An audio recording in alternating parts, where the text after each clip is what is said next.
This week's episode of the HP Outdoors Waterfowl Podcast is proudly brought to you by Lucky Duck. About the only creature they can't deceive is you. Lucky Duck is more than a brand, it's a lifestyle built around the subtle art of critter deception. While you're focused on the business end of your shotgun or rifle, know that they're completely focused on what matters most, you. Whether you're in the duck blind, dove field, predator stand, or chasing turkeys, they're confident that their products will help you succeed. Check out their full line at luckyduck.com and keep up with their latest news by following them on Facebook, Instagram, and Twitter. You are listening to the HP Outdoors Waterfowl Podcast, episode 111.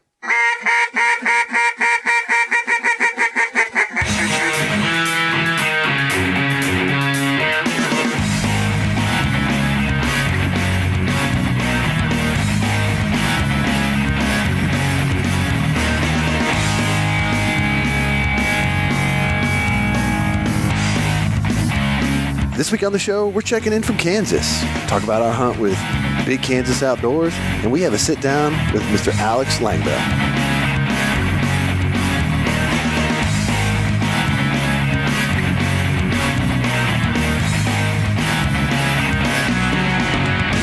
All right, welcome to the 111th episode of the HP Outdoors Waterfowl Podcast. I'm your host, Josh Palm, and we are your on-demand audio source for all things waterfowl and waterfowl hunting. Check us out at hpoutdoors.com. You can find our show across all of the podcast platforms out there, iTunes, Stitcher, iHeartRadio, Spotify, all the good ones. You can also find us on social media, Facebook, Twitter, Instagram. If you're on Facebook, head over to the listeners group that we've got, the HP Outdoors Waterfowl Podcast listeners group. You can get in there and chat with a bunch of like-minded hunters, and also my co-host, Dan Harushka. Dan, what's up, man? Kansas is very flat still. And I'm drinking coffee now because we were on a banger hunt today. We had a good duck shoot yesterday, the first day here in Kansas. And, man, I'm on a high right now. We have a HP listeners group meetup tonight in Wichita, which approximately possibly 30 people could be at. So, yeah, we'll see. Pretty exciting. Good stuff. Yeah, fired up about it. And we did have a banger hunt, and we're going to get into all that. But before we do, I want to take a minute just to thank a few people that have helped make this show possible. And Dunn's Sporting Goods. Dunn's is a family-owned and operated business with two locations, Peevely, Missouri, and Marion, Illinois. They've got over 60 years dedicated to providing the outdoorsman with the best deals on hunting and fishing gear. Check out their selection at shopduns.com, as well as on Facebook and Instagram at shopduns for weekly specials and giveaways. They've also created a discount for the listeners of our show. You can use the discount code HPO to save 10% off your next purchase. Some restrictions do apply. Mustang Survival. Mustang Survival has been building inspired technical solutions for water rescue professionals, military elites, commercial mariners, and outdoorsmen for over 50 years. These serious marine users demand serious marine products.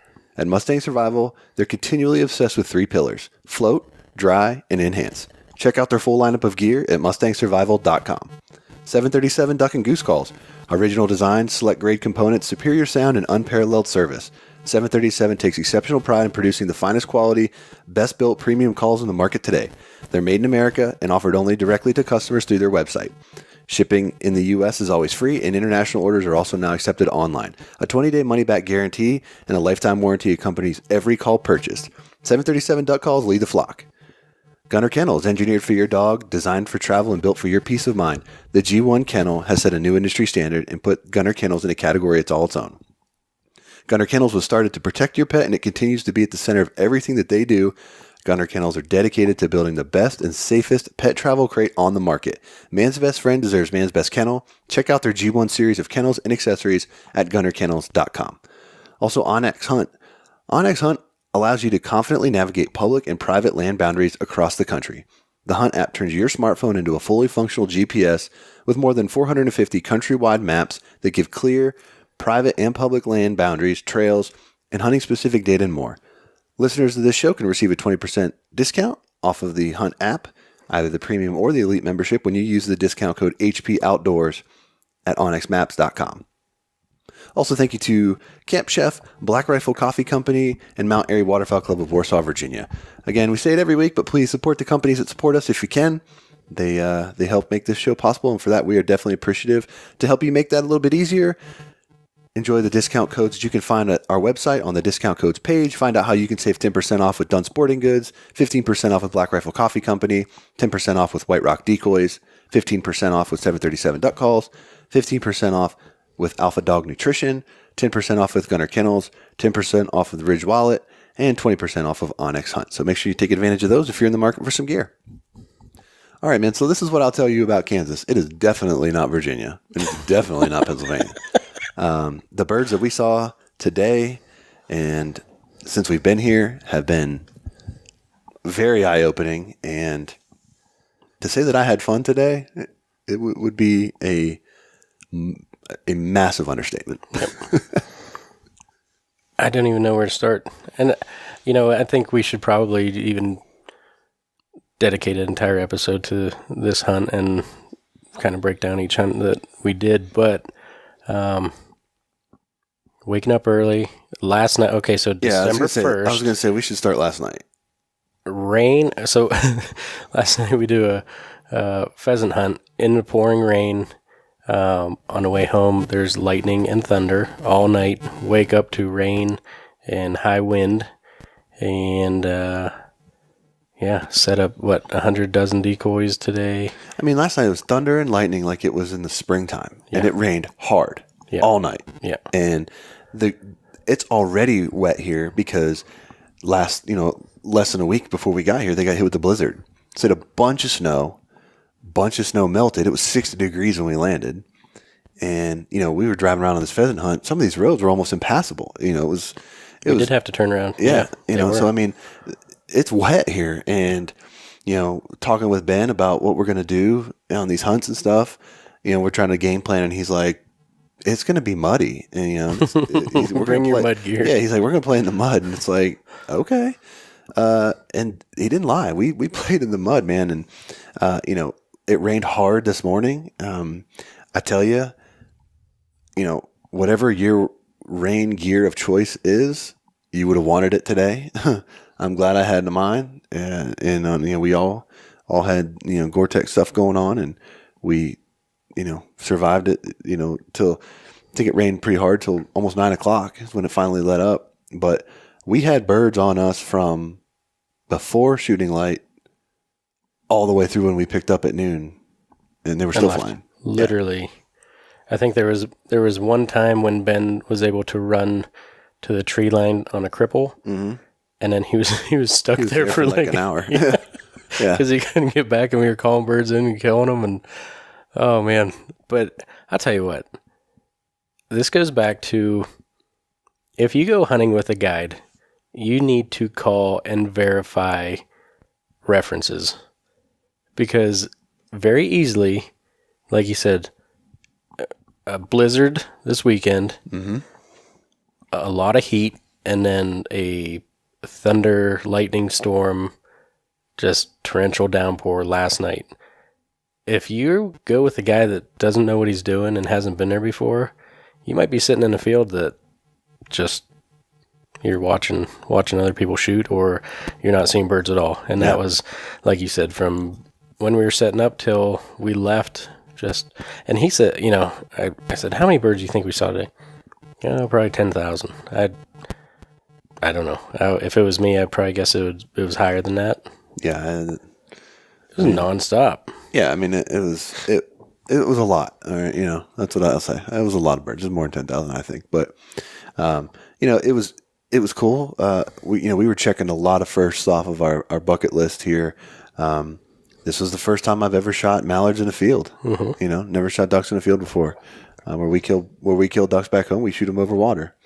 And Adam Peeler's with us here from Lifetime Decoys. It's his first time shooting ducks in the field. It was his first time hunting out of a layout blind. Yep. I think it was all of our first time shooting lesser geese.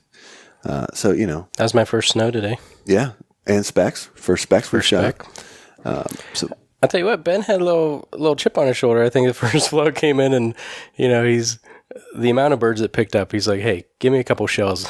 So as I look up over the horizon, I hand him a box, and he said, "Yeah, that'll do." Yeah. So the first ones that came in we were right next to each other, and I picked out the bird that he was aiming for. Yeah.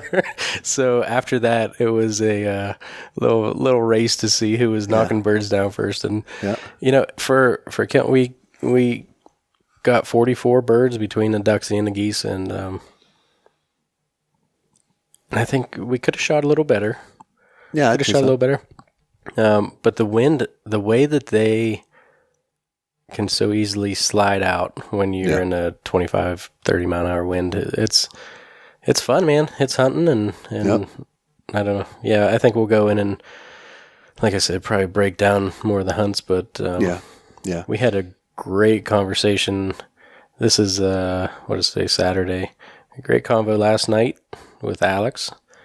Yeah, and and the thing about this trip is that we're out here hunting with guys that the majority camp here, other than you and your brother, I've never met in person before.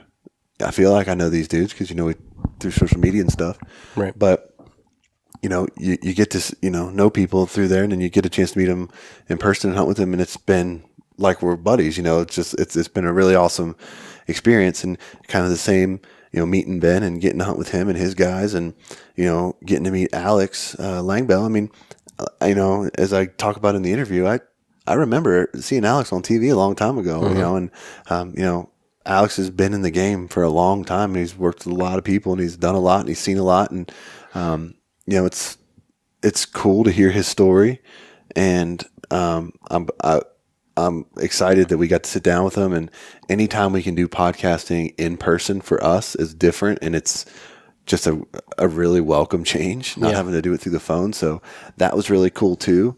And, I think we cover some really good stuff, and, it's definitely one of those interviews when we were done, it was like, wow, where'd that hour go? And it was a quick one and all that kind of stuff. So, doing that, did that, and now tonight we're gonna go down to Wichita and have a meetup with some listeners from the group and stuff, and get to meet some more dudes that that we probably feel like we know already from the group and everything. So I think it's gonna be a good time, and been a great trip so far. Gonna get better. Gonna hunt again tomorrow morning, and then come back, pack up, and fly out. So yep, cool. Well, what do you say? You want to go ahead and roll this interview? Get it. Awesome. All right. So let's go ahead and welcome Alex Langbell to the show.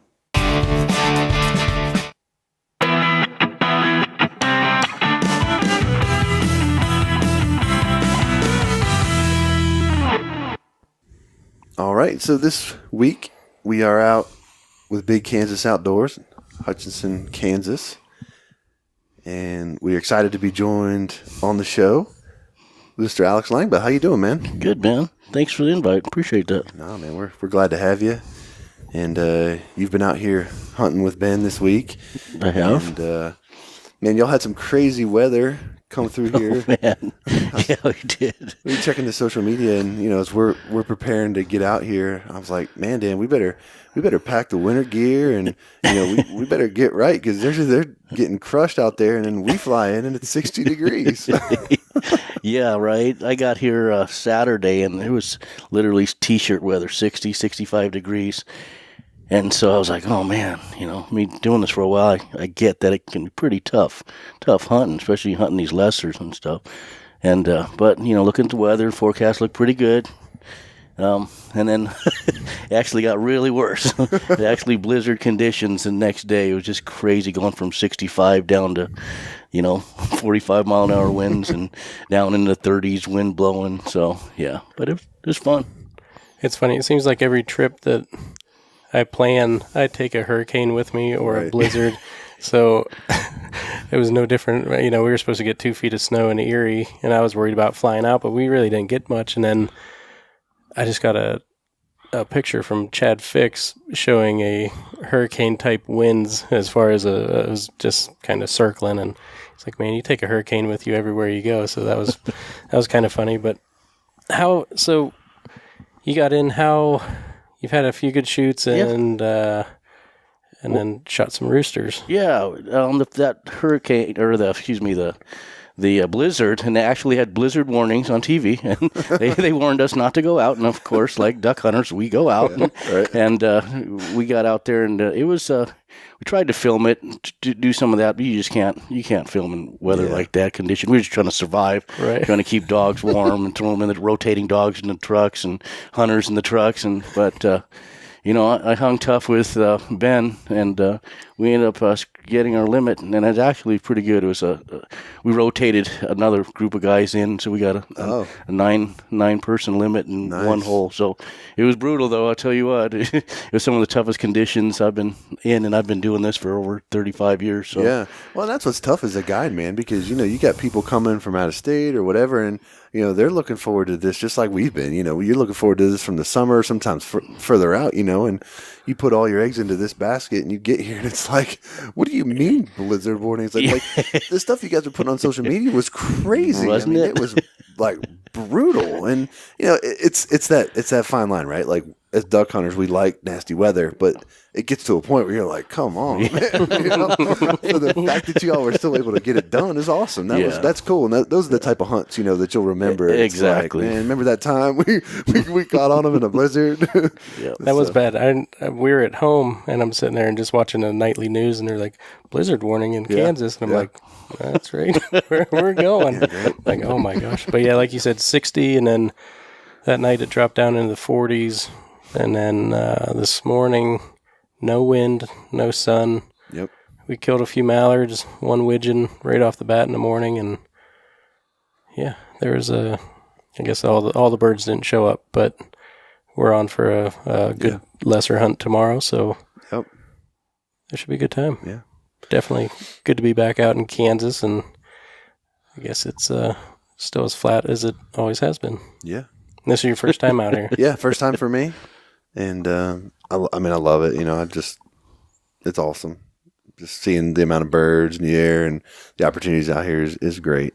So I'm excited for what tomorrow's going to hold in the rest of the hunt. But I wanted to. I was excited when we got with Ben this summer, and he said you were going to be out here hunting with him at the same time. We were going to get to overlap a little bit because, I remember. So I grew up a deer hunter and a turkey hunter, and I really came to waterfowl late in life, essentially, and relatively speaking. I didn't grow up doing it as a young kid and with my family and stuff. And I remember seeing you on the Fowl Life when that show started, with Chad, and that was about the time that I kind of got, interested in waterfowl and stuff. And then obviously after that, seeing you with the grind, and and we talked a little bit about this in the blind this morning, but I want to talk a little bit about your history because, as you said, you've been doing this for a long time, and you've got some really cool experience as far as dealing with the business side of it and the TV side of it and all of that kind of stuff. So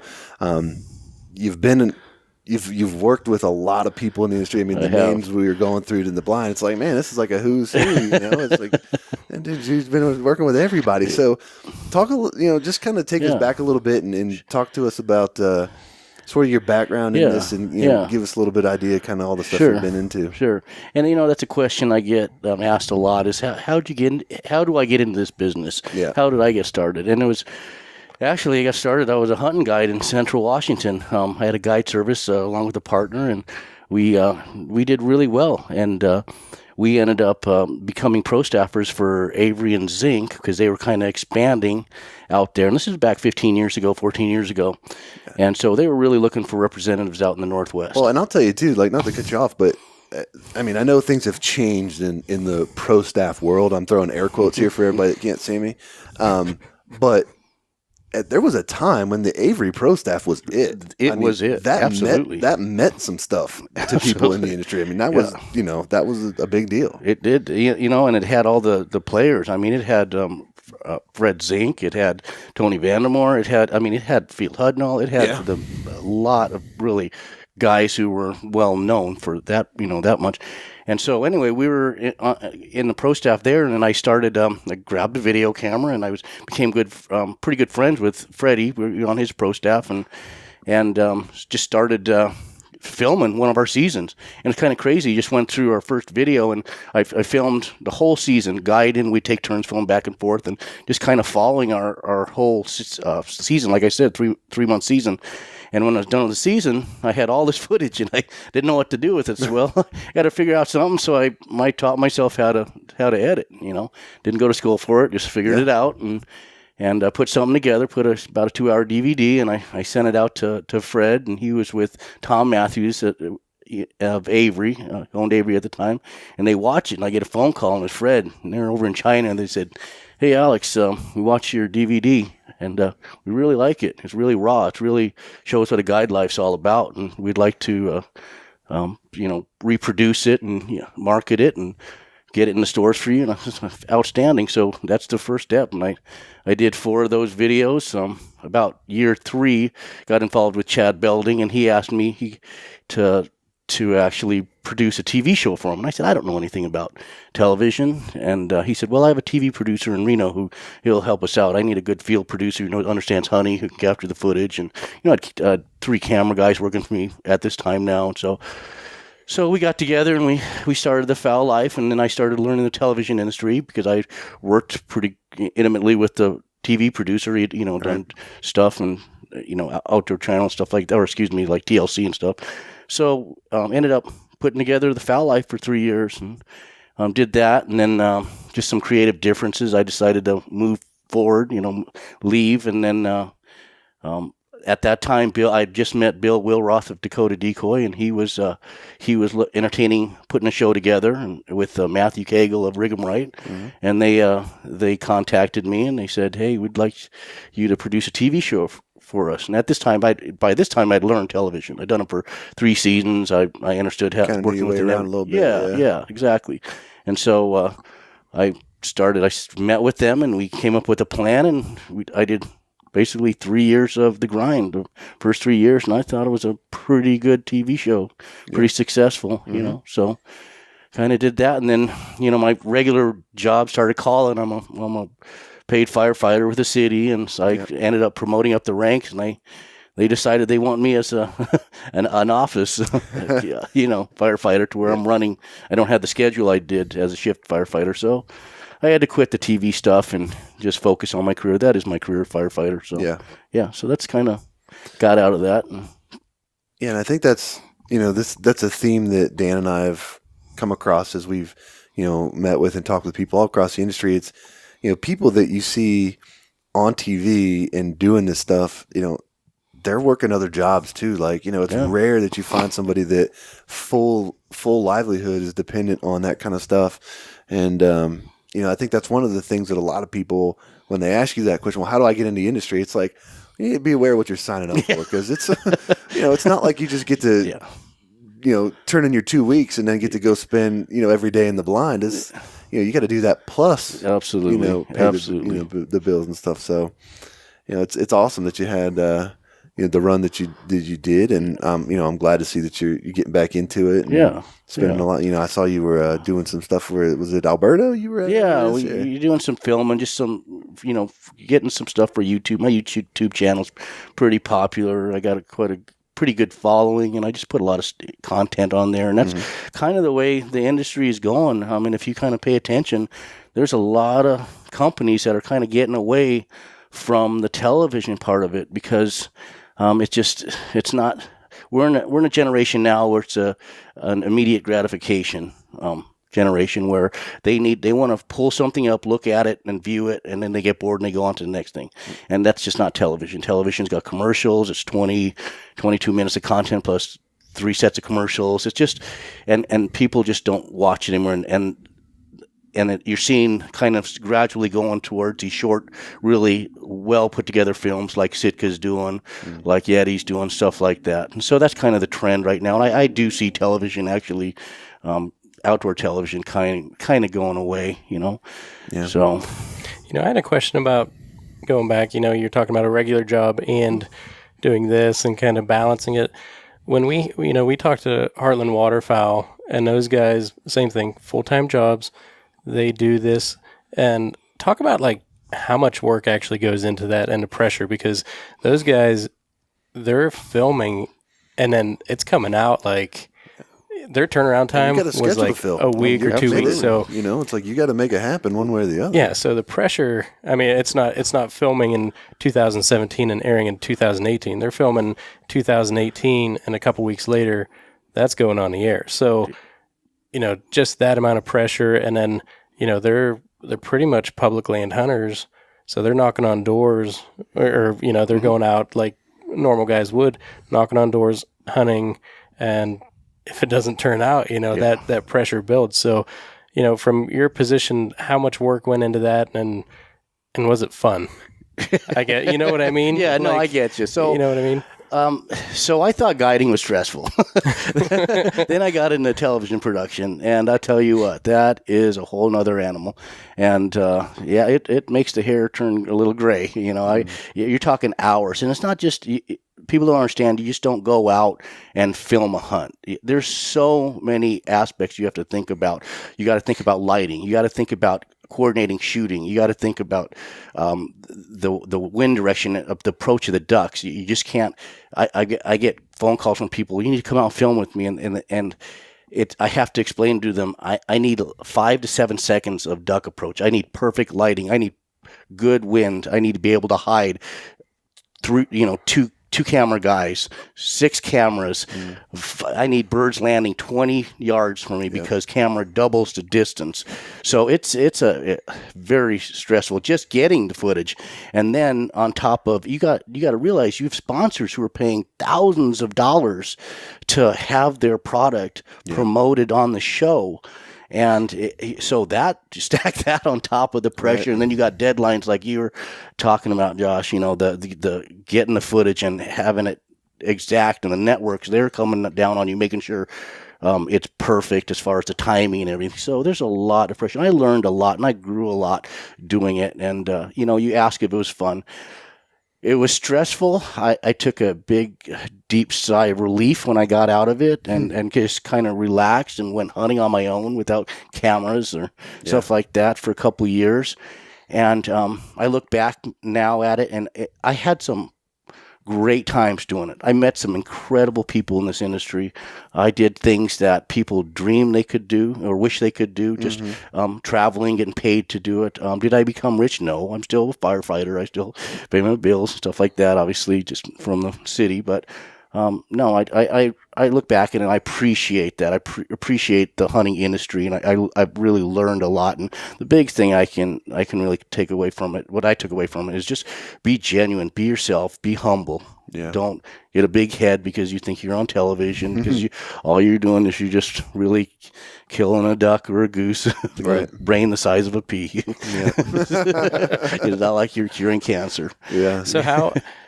Now that you're doing kind of your own thing, and we talked before, and you said, I'm a creative guy, and I like to create, and I like to. Now that you're on YouTube and it's your thing, you get to do it first. Like you said, the network is cracking down, and they're reviewing every single thing, making sure it's the way it is. So how cool is it now, just to do what you want? And really, Josh and I, now that we're in podcasting and stuff, that's kind of why we did it, is because we can get on here, talk about what we want, and we don't have people telling us what we can talk about, and that's what's really cool. So I mean, just the freedom to do what you want, and hopefully people like it and they watch or listen, and so how big of a difference is that just for your side of it? Yeah, and and that's the thing. It's like I'm a pretty creative guy. I actually like sitting there and creating stuff and looking at a product when I'm done at it and thinking. It's just neat. We were able to capture that, put it together, get our feeling out, get the story out, and let people experience what we went through. And that's a tough thing about the television industry. When you get in the television industry, and that's what outdoor television is kind of, it's kind of backwards. If you look at how regular television, say the Discovery Channel, or a network. Say I have a production company and I want to do a reality show on hunting guides. So I film a couple of pilots. I go to the network, say Discovery or whoever, History Channel, and I say, hey, I got this show. They'll look at it and say, yeah, we'll buy the show. So for $1 million, you just throw numbers out there. They'll buy the show for you, and then you produce 13, 26 episodes, whatever they want, and they're going to pay you for that. They get their money from sponsors like Toyota, Coca-Cola, whoever, and that way they're picky. They can get the really good shows on their networks. Well, the Outdoor Channel, when they first started, there was a bunch of television. There's one. It was the Massey brothers, and they had started the Outdoor Channel. And so they had a different concept. They basically said, okay, we're going to have this outdoor network, and you guys are going to pay us to put your TV show on, and then you go get the sponsors. Well, now what that did is basically it just allowed anyone with money and a video camera to go out and film stuff, and the quality wasn't there. And if you look at it, you compare outdoor television to regular television, it's not the same, and that's because of quality control. There just isn't that. Now, that's not saying there's not some good shows out there. There's some really good shows like Meat Eater with Steve, and that's a good show.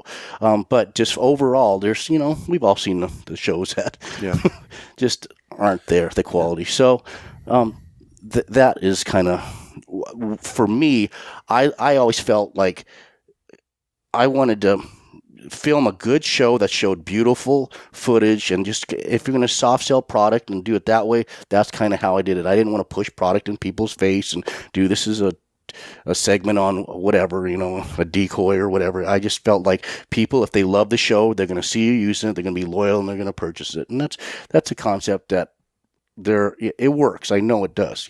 I've seen it, and so that's the big difference that I see right now. And that's enjoyable to me now. Me doing my own thing, like you were saying, Dan. It's nice and refreshing saying I can come out here to Kansas and I can film. And if we don't get a bunch of film, it's okay. Because I don't have a ton. I mean, I invested some of my own money, but I'm still hunting. Yeah. I'm still traveling. I'm still meeting people. And that's what's so enjoyable about it. And let's just... So let me ask you this. Does it feel like more like real life and more like the hunter's life than like a normal guy would do it, rather than traveling to a lot of outfitters or, and it's just bang out, bang out, bang out. Like, you're going to show that every day isn't the best day. You know what I mean? And I think that's what a lot of people get upset about. They're like, oh, I don't watch that because that's not what hunting is. You know what I mean? It's that's what ruined it for like the big game. It's like every time you turn on TV, someone's shooting a 170 class deer, and it's like, or passing a 170.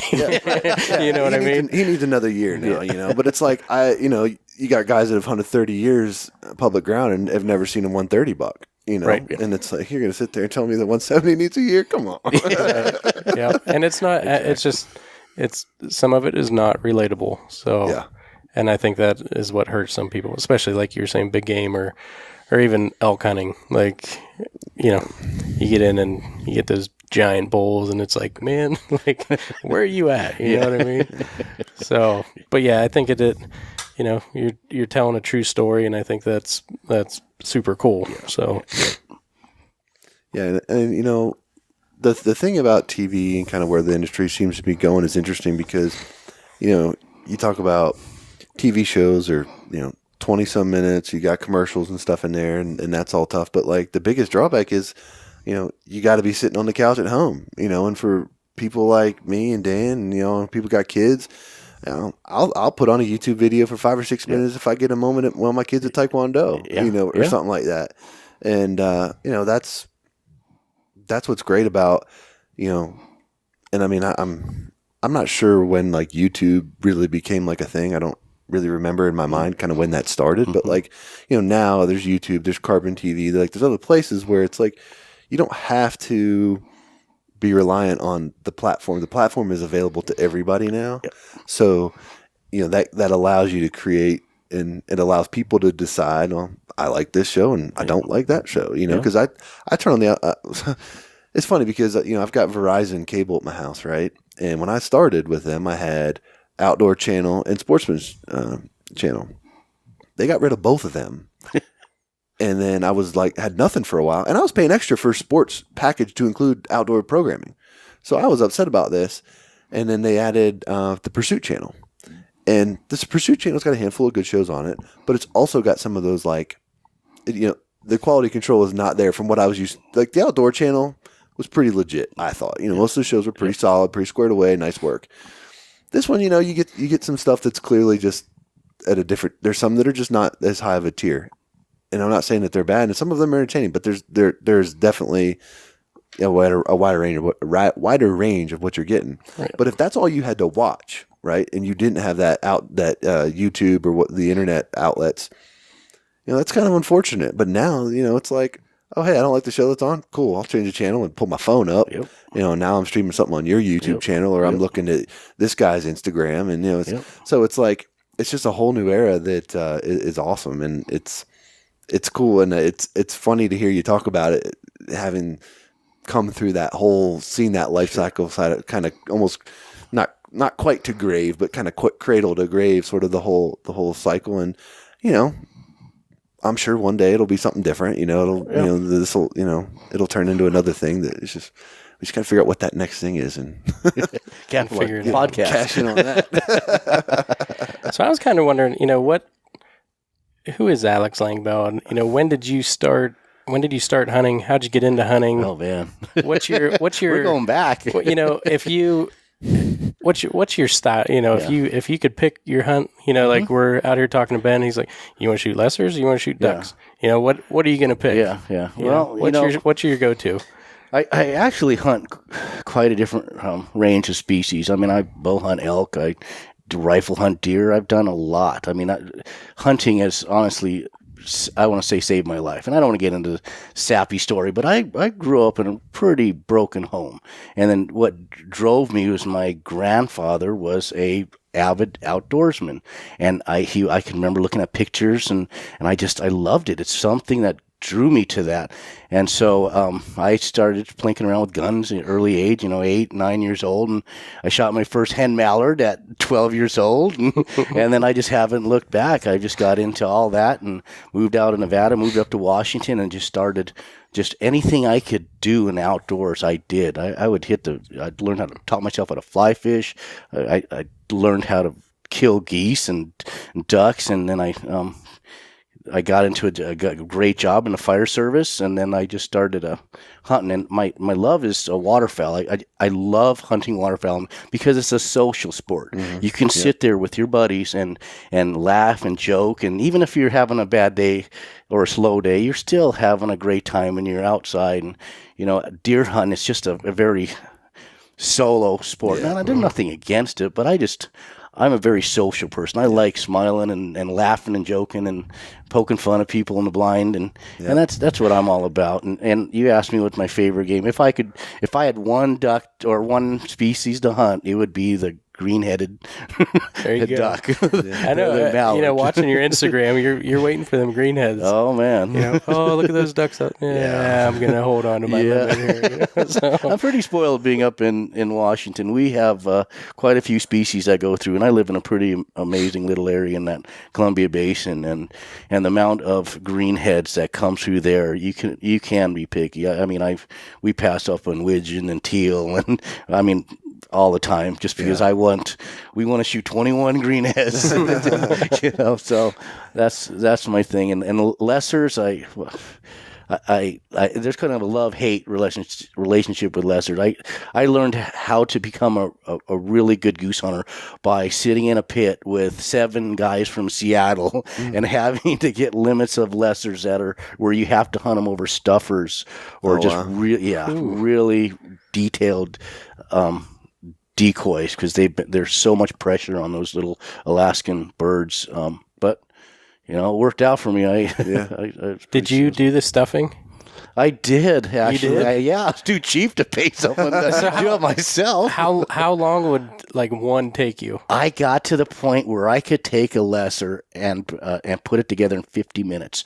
And what? I was hunting over birds I mounted the next day sometimes. Oh, wow. Yeah. And, the funny thing is, I got a funny story to tell you about Freddie Zink and Avery. When they first came out with their lesser decoy, and I kept telling him, your lessers are too light. They're too light. Our lessers are dark, and they are. They're coming from Alaska, and they're a darker goose, and they're paint scheme was really light. So finally I was like, you know what? I just boxed up one of my lessers, my stuffers, and I sent it off to Freddie. I'm like, here, look at this. So I'm sitting in the goose pit with a couple of my buddies and we're hunting, and my phone rings, and it's Fred. And he's like, hey, Alex, I'm sitting here in a meeting, and he had a bunch of the pro staff for Avery, and Tom Bass was there, and they're like, man, this is a dark goose. And I said, that's what I'm trying to tell you. So anyway, they changed the whole paint scheme the very next year because of that goose that I had sent them. Wow. Yeah, so That's funny. Yeah, it is. It's pretty funny. You know, I want to jump back real quick because you said you like, you know, one of the things you like about hunting, and I think this is one of the reasons we all duck hunt is, you know, the ability to shoot the breeze with your buddies in the blind, just like we're doing now, cooking breakfast, cutting up, joking. You don't have to worry about stinking and all that stuff with deer hunting. But today, there's a lonely Drake Mallard that came in, and old Ben called my number, and I come up, and I whiff on the first shot, but I redeemed myself and dropped them on the second. And boy, you would have thought just whiffed all 3 times and that bird was sailing away. And everybody's just giving me a hard time, except Alex. I said, "Hey, I don't care if it takes all 3. That's right. As long as you drop it, it's a good. It's good in my book." So I had one friendly face in the blind this morning. I can't say so much for the rest of them clowns, but give me a hard time, Dan. I did. I said after that first shot, and I think you touched it a little bit. It kind of quivered a little bit, but once I saw that. Leg muscles engaged, and I started coming up. I'm like coming up, which for everyone listening, Josh is, the duck is coming in from the left side. I'm on his left side, so he's kind of shooting over me. I'm down in the blind, start creeping up, and then that second shot, cracked off and just folded. And I'm like, all right, I'll just sit back down. I hope he didn't really see me creeping up. But yeah, it was a pretty one too. Yeah, it was a nice one. That was a triple curl, right? Yeah, I'm not sure. But sometimes you just got to get them going the right direction. I just had to make it interesting for everybody. I mean, talking about cutting up though, I think we have 3 hours from in the blind, which if you about 2 hours and 50 minutes of it's unusable. so we might put out a extra podcast that is about 10 minutes of it'll be 10 minutes total, probably 7 minutes of calling and shooting, and then maybe a little bit of talking. But besides that, I'm not sure how. Yeah, no. Well, and that was the good thing about the recordings that we got today was, the conditions were not great. Tough wind, cloud cover, and the birds we killed, we had to work. We had to work them, and we earned those ones. A lot of calling and a lot of, debate on when to take the shot and all that kind of stuff. So there was a lot of, a lot of different, little technical elements of the hunt today that it took. But I will say my first shot was pretty on point. Yeah, when I got called, squared up a widgeon, no D. Yeah. For everyone, that's pretty neat. I don't know where that was. That's pretty neat. Yeah. I don't know where I saw that, a Facebook group or something, but someone put, oh man, widgeon, no D or something like that. Anyway, that's funny stuff.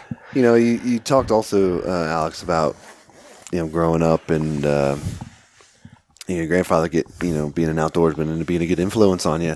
I don't think the apple's fallen far from the tree in your family, and I think there's maybe the second most well-known Langbell on the internet next to Sierra, maybe. Yeah. I'd have to agree with you. You look at her followers, look at mine, I'm like, what the heck? But yeah. I get it. She's not hard on the eyes, apparently, and that's okay. That's okay. No, and the thing is, what I'm proud of her because she's done a lot of it on her own. Yeah, I gave her the avenue. She was on a couple of episodes of the show of The Grind, and so and she loved it. And I'll tell you what, she's a killer. There's a lot of people in this industry that they go out with the guides and they hold up the ducks, and they're not the killers. But I tell you what, that young lady, she goes out and she gets the job done. She really does. She put her heart and soul. That's what I was gonna say, man. It's like there's a lot of people that want to question, here I come with the air quotes again, the huntress is, that kind of stuff. Yep. And I don't think she's one that you could ever, I saw y'all are putting stuff up when you're in Alberta. She's, we're in there. Oh, yeah. And y'all are, She is. she's holding her own, and she's doing all the, there's all the content she's putting out and creating and stuff. There's a few girls that just, there's no fluff about them, and they just get it done. And I know one of her last Instagram stories, I think it was the half rack buck that she just shot, and I'm watching her Instagram story, and she's like, yeah, some of these big Midwest whitetails, you don't see too many girls pulling them out or dragging them, and she's like breathing hard and stuff. Dude, she's showing her fingernails. She's like, oh, I need to fill in my paint, as she's like, it's caked with like blood and just, and she's just out there. She's, getting it done. And, so I have two daughters, twin girls. One I took dove hunting this year. The other one I took duck hunting when it was still warm. You have any tips for myself to keep that drive going and wanting to go out and be in the outdoors? She just really saw that I loved it and a passion, and I honestly feel a lot of it is inherited. I mean, I honestly feel it's in the blood. I mean, I really do. I mean, there's a lot of drive. Why did I all of a sudden at the age of 8 years old be drawn to this lifestyle of hunting? Because of grandfather. My father didn't expose it to me. My mother didn't do it, and I did it on my own. I went out and taught myself how to hunt. I didn't have any influences except for pictures and stuff like that. So, as far as tips, I just say be a good guy. Show her the right. Take them as much as you can. Let them experience it. I can remember her. So I got pictures of her in the goose blind at 8 years old, and don't put pressure on them. If they don't want to do it, don't make them do it. But eventually, if they want to do it, they'll do it. And man, she's doing it. Yes. So when after 8, did you help her a lot, or was she like? She was just a go-getter too. She's just a go-getter. I'll tell you what, she is a very motivated young lady, and I'm very, very extremely proud of her. I opened up a few doors, but she's kicked them down and went through, and she hasn't stopped. And I'm like, hey, she's just now affiliated with Sitka and just all the big names and Yeti and all these companies. I'm like, hey, how about get me some stuff from Sitka? And she's like, yeah, no problem, Dad. Get your old man a jacket. Right? Come on. Like, come on. I tried to get with Beretta when I had the TV shows. All of us did. It wasn't just me. It was me and Matthew and all the guys trying to get with Beretta. And next thing you know, she goes out in 1 year and she signs. Gets on with them. So, like, it's all good. And I get it. They need to. Our sport, unfortunately, we're diminishing in numbers. All these kids these days want to sit at home and play these video games, and they don't want to go outside. And we're going to lose that lifestyle. And if we don't get our young people and our involved, and including women, and I mean, I hate to see what the sport's going to be like in 50 years. It's going to be a high end where everything's just cost to hunt, and there's no more public land, and you don't have hunters, and so it's kind of scary, So we have to, as outdoorsmen, we have to all do our part in promoting it. And I take out vets every year, exposing them to guys who come back from Iraq and stuff like Afghanistan, and getting them back into it. So I know I do my part, and I would hope that all your listeners out there do something, even if it's going to a DU banquet or getting a kid involved or anything. That all of that pays off. Yeah, and I know. Props to a lot of the companies for getting women more involved, and a lot of the commercials now are showing the girls out there and getting it done. So I think a lot of the households where the moms hunt, you're creating a lot of hunters, because the kids want to go out with mommy and dad, or mom, like very influential. So for them to get the women involved and really show that side of it, I think it's super cool. And even, we were talking about our listeners group, I think we're 98% guys, and it's like, man, we're where are the girls pushing, get in and get out and get the kids involved. And, we do talk about that quite a bit, but it is cool to see the girls out there and really getting it done, man. Just anything she does. But there are some of those that, like you said, they take the Instagram pictures and the comments below it are all calling them out for it, which is not cool. But then there are the ones that get it done.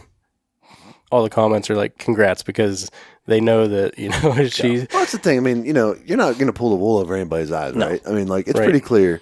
If you're fully makeup, like, every time in every photo, like, it's not going to add up. If you never have blood on your hands, right. And then, it happens. So it's not hard to tell. And, it's funny. You talk about women in the outdoors, and, we got a buddy we grew up, one of our best friends, Travis. He's been on the show before, and we talked about his dad, nicknamed Toe Tap. Well, Toe Tap and his wife, Miss Jackie, they hunted together as a family for as long as I've known them. So Travis and his sister Jamie and Jackie and Lindsay's Toe Tap, they would go out deer season, turkey season, everything, to the extent that they'd go out in the spring and Toe Tap would call a bird in for Jackie, and then they'd switch out and he'd get on the gun and she'd drop back 30 yards and call birds in for him. I mean, it was like... Awesome. And they're still doing it now. They still do it. They go out west. She's getting shots on... she killed a mule deer this year. Yeah.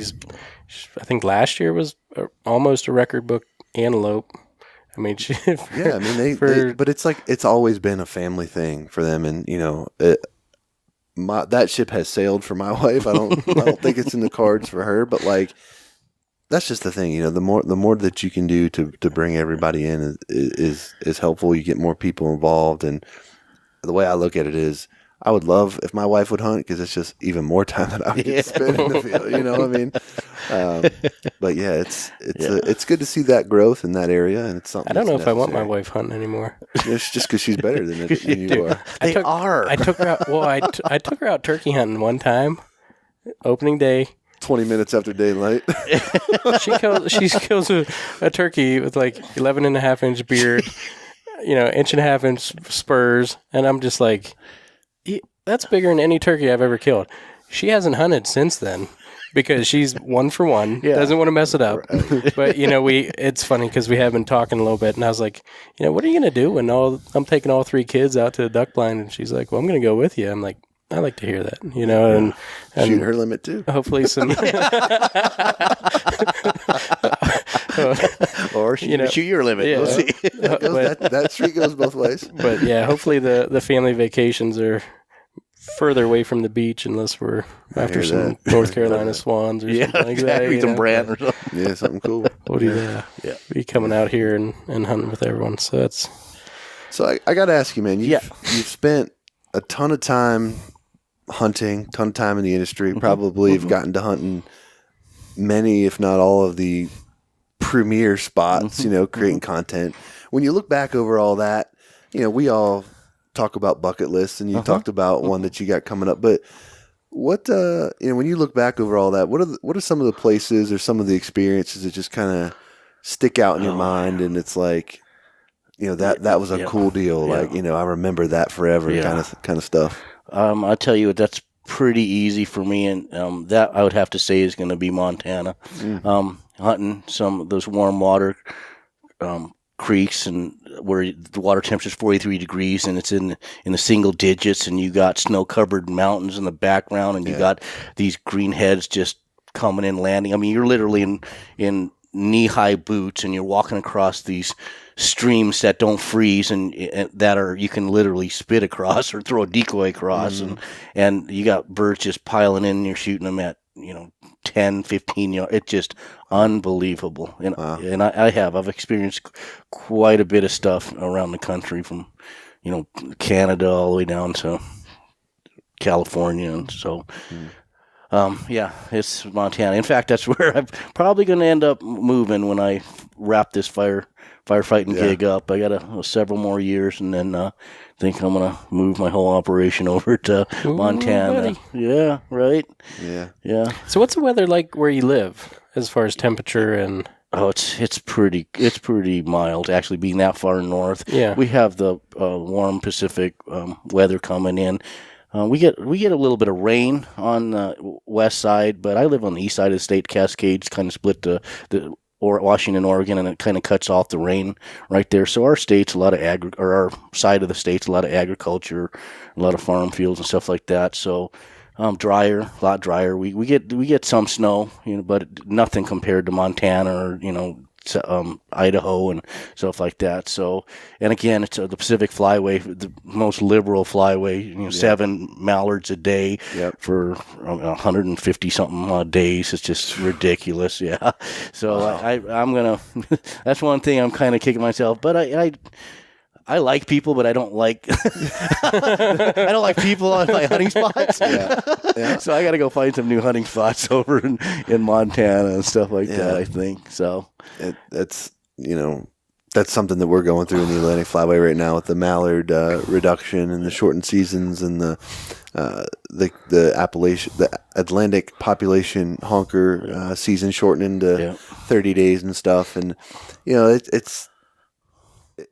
it sucks, frankly, because it limits your hunting opportunities. But I mean, if it's the right thing to do, it's the right thing to do. But I worry about it because you look at, let's take the state of Maryland for example, or the state of Pennsylvania, where if you hunt those AP birds, you get a 30-day season. You can't hunt Sundays. So I look at my boy, 7 years old. Every Saturday he's got a basketball game all through the season. And I'm like, if I couldn't take it, we thank God we can hunt Sundays in Virginia. Recently, last couple of years they've approved that. But it's like if you can't get your kid out on a Sunday, other than like an occasional like holiday during the school year, during the fall, Thanksgiving, something like that, where you might be able to get a couple of days. Like, when are we going to have opportunities to get these kids out? And it's something I worry about. And I'd love to see states come around on legalizing Sunday hunting, particularly with shortened seasons and things like that. I think it makes sense. But one of the funny things too, they were saying it was a bad hatch in the Atlantic Flyway, but now that we're out here, all the snow geese are adults. It seems like the lessers, they said that was a really bad hatch this year. Yep. So I mean, it's maybe more is going on than just in our neck of the woods. I think we have particular challenges too, just on habitat situations and things like that, and so it's automatically, I feel like, a little bit harder to grow good duck populations where we're at, and it's just so the short and long of it is, I don't feel bad for you out there.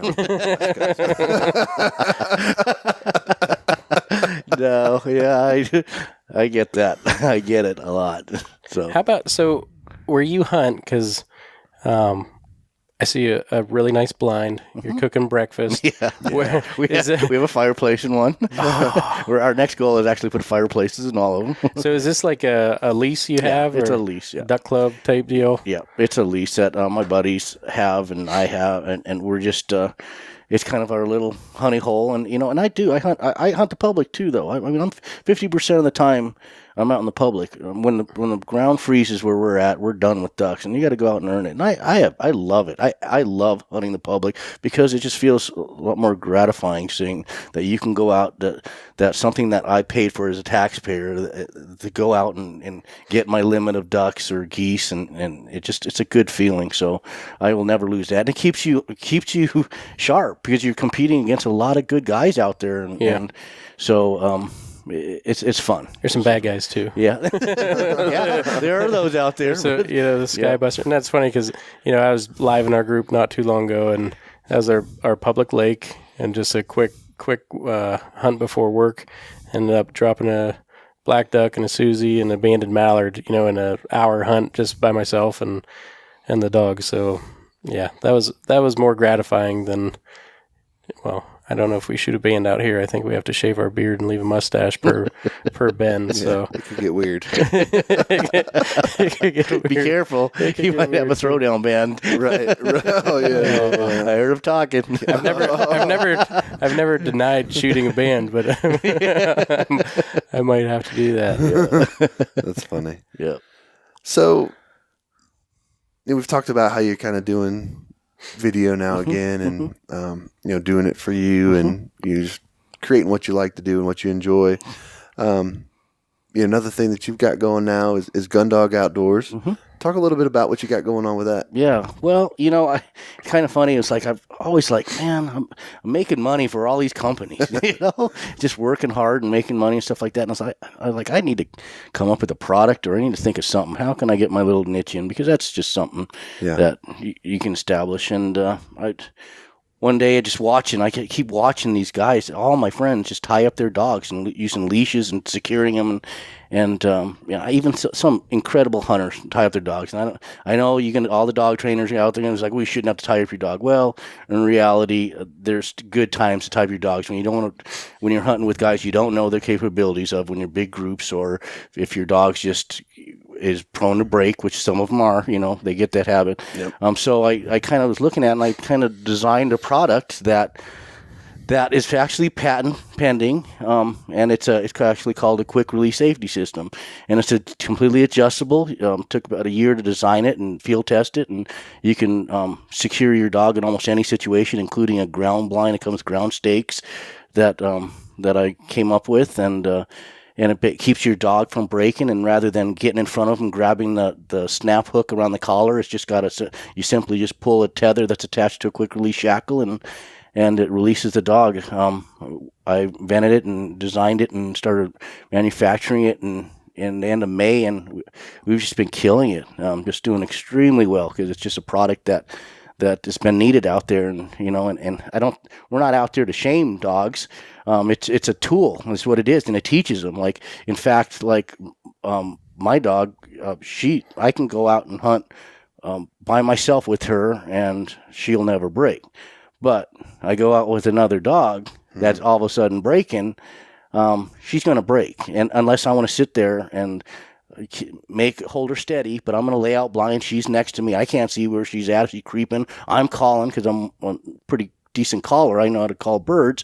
So I'm calling, paying attention to that. I don't want to sit there and have to manage my dog and tell it. So, So anyway, I came up with this product. Been doing extremely well. Got some other things in the works.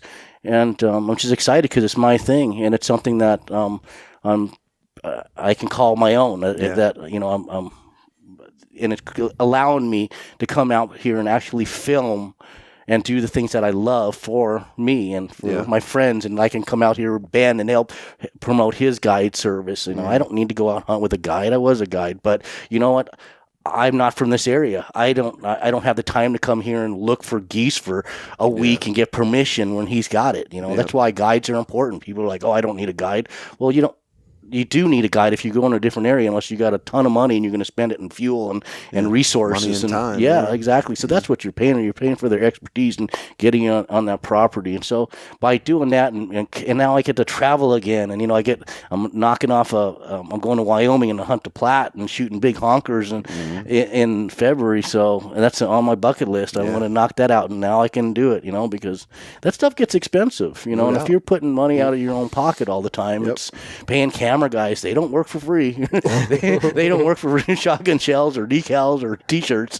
They work for the dollar. So and it's that the system that you've got it's really neat, and I think that it's something that a lot of I don't want to use the term average guys, but I mean, I consider myself an average guy, and I can see the value in that, because I think a lot of guys probably are in the camp where they don't spend, $4,000 on their gun dog, and they don't, send them away for training. A lot of times they've got a dog, they work with it when they can, and they train it up the best that they can, and maybe their dog breaks, and I'm sure that they would love to be able to send their dog away and get trained by a professional, or have the opportunity to train more. And there's certainly resources out there that can help them do that. But in the meantime, if I'm hunting with you or you're hunting with me and my dog's breaking in the decoys, I'm putting you in a tough spot, right? Because it could,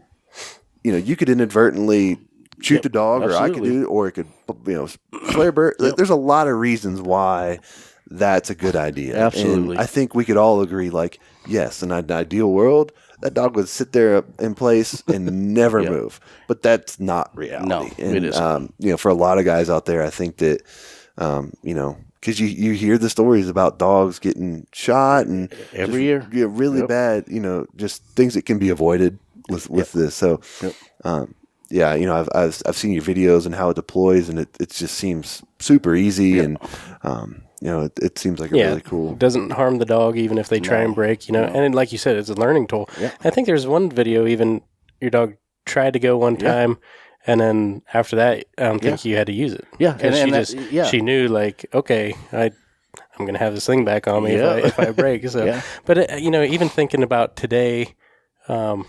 A couple crippled ducks on the water, and it's like, okay, if a dog would have broke here, you can't finish that duck, and then if you might have more birds working, or that dog's just out there and chasing cripples around where you could have finished it off, but now it's out there and you just got to watch it. You know what I mean? So it is a good system, and like you said, my dog is 9.5. When I got her, I knew nothing about training. She'll break, and geese, and some of those geese, if they're landing in your decoys, some dogs just want to go after them, and that's all there is to it. That's their instinct. They want to go, and if you're shooting them right above the decoys and that dog's right there, man.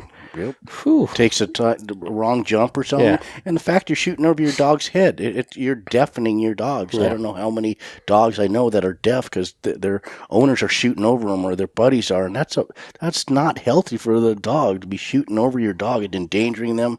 You can ruin a good flock of birds come in, and that video you actually watched, it was Elliot. I took her to Canada the first year. She retrieved over 350 birds her first year. She is a seasoned dog after the first year. She gets it. So she's excited. She hadn't been hunting in 5 months. Took her up there. She can feel the buzz. We got 6 guys. There's birds all over the place. She's fired up. Right. And you think that I'm going to be able to sit there and hold her back? Of course she's going to break. And that tool, which you saw, was the first go of that trip. And it stopped her in her tracks. And after that, she got it. And I was actually able to, as the time went on, I just kind of laid it there a couple times. I forgot, and she didn't break. She remembered her training. And that's what I say. If it's a great tool to train your dog. You use a little bit. They realize they can't break.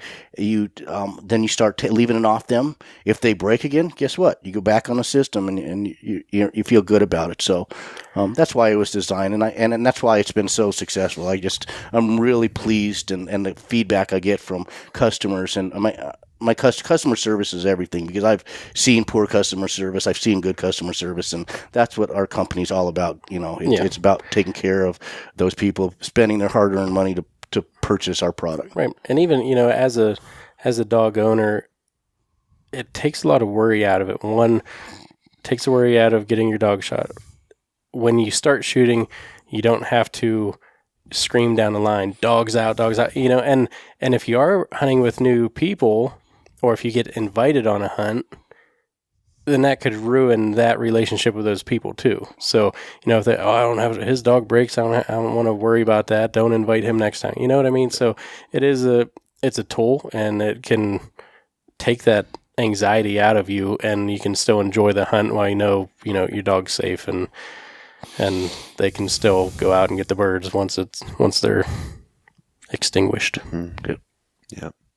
So definitely, if you're listening to this and be like, yeah, I can relate, definitely head over there, check out Gun Dog Outdoors, and you got a lot of good content on social media and stuff that you're putting out. So putting out blogs all the time. We got videos, hunting videos. So try to keep it active. We got some dog resources if you're looking for regs for hunting and all that stuff. So just trying to make it an all around fun stuff I've taught myself to do. That's just fun. Yeah. So when you were trying to find your niche for a product, did your fire safety side of you? It actually did. That's what I was thinking. He drops the quick release shackle. I'm like, that's got to be something he uses. It is. And actually that's what it was. Is like our SCBAs, our air bottles, are secured in seats, and they have these quick release tethers that you get to the fire, you just pull this tether and you're released, and you step out of the truck and you go to work. And so that was the total concept of that, the system. And actually my whole whole mission of the company, and it's a niche that's not out there. It's built for the safety and comfort of the hunting dog. So the products you're going to start seeing come out of Gun Dog, it's going to be for safety products for gun dogs and for comfort. We go out and we buy the best gear, Sitka gear. We layer up. We do all this stuff to protect us. Yet we'll take a dog and put a thin little 3 mil neoprene vest and throw them in icy water and expect them to retreat our dogs. How intelligent are we? I mean, I've actually watched dogs go into hypothermia or become hypothermic and go into seizures and almost die. Luckily, I was on an EMT, so we brought that dog back. But it was just stuff like that. You start seeing that stuff. I think even Ben was saying, when you guys were hunting that blizzard, he had the one dog was starting to get lethargic a little bit and had to go in and get in the heat. So that's one thing I really want to get across to your listeners is like your dog they're not invincible. I mean, they're susceptible to that cold and the heat as well. If you're running field trials in the summer, make sure there's plenty of water, plenty of shade. Take care of your animal because you're going to feel really bad if you end up injuring or killing your dog because it's just they're living creature. Mm-hmm. That is crazy. That takes me back to a story a couple years ago. I know there was a guy he was at a boat ramp and there was ice on the ramp and the dog ran down the water and just impaled itself right on his neck and bled out right on the heartbreaking. I remember reading that and I was like, oh my gosh. Like I don't know if it had a vest on and the ice was in the throat or what, but I remember reading that and I'm just like, I could not, it'll hit home once. Oh yeah. If it happens to you or you read a story like that and you have a dog and definitely take care of them. That's what it's about. So for sure. That's cool. I'm sure you're the time that you have now, you're thinking up a few things. Oh yeah, I got some stuff in order. Not gonna let it out just yet, but I think you guys are gonna be. I think it's gonna be something really neat. The next product I come out with. So cool. Yeah, that's awesome. Yeah, we're coming up on an hour. That was a quick hour. It was. We got to get up and hunt in the morning. So I got to catch a flight. I was gonna say it's been late nights and early mornings already. It was 3 a.m. wake ups to get to the airport to get out here, and up late last night and stuff. So I'm kind of tuckered out. But you got anything else? One last thing. My hip flexors hurt from walking through the dang. I'll tell you, man. Tall grass, and hunts beat you up. It was raining and just wet. We were all soaked, and I tell you what. Well, the snow and the rain, these roads. Oh man, we were off roading, and we ended up we had to pull Yui and go all the way around the square. I tell you, if we would have went with the minivan rental, we would have been in trouble today. We would have been hurting. There's no way it would have climbed the man. Wouldn't have worked out. But well, Alex, man, we appreciate you spending some time with us here. Absolutely. Definitely encourage everybody to check you out on social media, Instagram, YouTube. Check out Gun Dog. We've enjoyed talking with you. Like Dan said, it's been a quick hour. I've enjoyed hearing your story, and we appreciate that. And thank you for your service, firefighter to the community. I was going to say, what's you have Alex Langbell Outdoors on Instagram and Gun Dog Outdoors. Gun Dog Outdoors on both. We run both those pages, and gundogoutdoors.com if you want to check out the website and YouTube pages. You can just look up Alex Langbell Productions or Alex Langbell, and there's a lot of you'll find me. There's not many Langbells out there. There's another cute one out there, but I was gonna say if you search Langbell and everything's here, don't be worried. Just keep looking for Alex. It is. Thanks, guys. Yeah, appreciate you, man.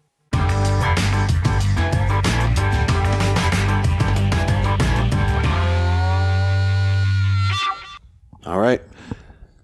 Appreciate Alex taking the time to sit down with us and talk shop for a while. And, it's one of those things, man, where, we've talked to enough people through the show and stuff. And when you talk to somebody that's passionate about the outdoors and waterfowl, it's pretty clear and it's pretty evident. And I think that's something that, Alex has in spades as far as, his passion and his dedication to, the outdoors and the pursuit of waterfowl. Yeah. And, for everything that he's done and been through and been a part of, a lot of it's tough to tell what kind of person you're going to get, when you start talking to him. But man, is he one of the most humble people that I've ever met in my life. So, I mean, just super cool, super caring, and a fireman, and just that was a great interview. I really enjoyed it, and a lot of insight there. Yeah, a lot of history. Just a genuine dude, and he'll always have a place in my blind because he defended me when y'all were trying to rag me down for firing for effect on my first shot at that duck. But Alex had my back, so for that I'll be forever grateful. I'll tell you what, that old boy can run a call too. Yes, he can. Yes, he can. Well, Dan, I don't mind telling you, I'm worn out, man. This trip has been a blast, but it has been tiring. Late nights, early mornings, and we flew out. Beat by 25-mile-an-hour winds every day. Yeah, so we flew out Thursday. Yep. Wednesday night was about a 4-hour sleep. Thursday night was a 4-hour sleep. Last night was a less than 4-hour sleep. Yeah. So yeah, man, 12 hours of sleep in the last 3 days. So yeah. And we're gonna go meet a lot of people. Probably get about 4 hours of sleep tonight. Probably get about 4 hours of sleep tonight, and fly home tomorrow and get home at midnight. So. Well, good stuff. You got anything else? You got any one last things here before we wrap this up? Ooh, there's a good lip smack. Our first hunt Thursday and first hunt Friday and first hunt today. Both my first shots, I killed widgeon, which that was my second and third widgeon that I've ever killed. Yeah. So that was cool. That was cool. A lot of memories being made here. No limit on memories. No bag limit on memories made. It's pretty neat. It is neat. Super inside baseball right there. Yep. All right. Well, unless you got anything else, I'm going to go ahead and we're going to wrap this one up. But before we do, again, we just want to take a minute to thank the sponsors of this week's show, Lucky Duck, Done Sporting Goods, Mustang Survival, 737 Duck and Goose Calls, Gunner Kennels, Onyx Hunt, Camp Chef, Black Rifle Coffee Company, and Mount Airy Waterfowl of Warsaw, Virginia. Again, thank you to them, and please support them in any way that you can, as we appreciate their support and their ability to help us bring you great content, such as this trip this weekend. So, with that, we're going to wrap this week up. We got work to do and birds to kill in the morning, so we will be updating everybody on social media, and we'll get into some more of the blind talk and stuff. Kind of in the days and maybe weeks to come. But until then, let's go ahead and put a bow on this one. All right, that does it for episode 111. Hopefully you guys enjoyed our chat with Alex Langbell. I know we certainly did. If you're new to the show, make sure you head over to iTunes, check out all of our past episodes. And if you're there, leave us a 5-star rating and review. We appreciate that. It helps like-minded waterfowl hunters just like you find our show. We got one more day in Kansas here with Big Kansas Outdoors. We're going to end it on a bang and head back to real life and less birds, unfortunately. But until then, for Dan, I'm Josh. Take care.